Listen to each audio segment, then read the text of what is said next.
Assalomu alaykum hurmatli Dr. Family klinikasi kuzatuvchilari. Bugun sizlar bilan yosh va qarilarda, katta va kichiklarda kuzatilishi mumkin bo'lgan pielonefritlar haqida suhbatlashamiz. O'zi pielonefrit nima?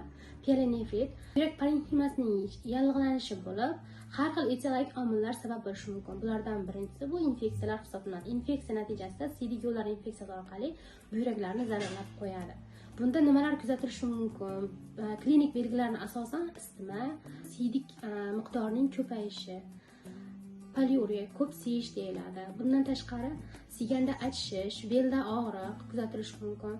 Qo'shimcha sifatida ishtahaning yo'qolishi, bosh og'riqlari qo'shiladi. Pielonefritlarning klinik turlariga kiradigan bo'lsak, o'tkir hamda surunkali kasallik bo'lishi mumkin. Pielonefritning ko'pchilik oddiy kasallik hisoblashi mumkin. Lekin pielonefritlar ham e'tibor berilmaydigan bo'lsa, yillar davomida surunkali buyrak kasalligi olib kelib qo'yishi mumkin. Surunkali buyrak kasalligi bilamiz 4-5 bosqichlarida dializ talab qiladigan kasallik hisoblanadi. Shuning uchun hech qachon inson o'z sog'ligiga bee'tibor bo'lmasligi kerak.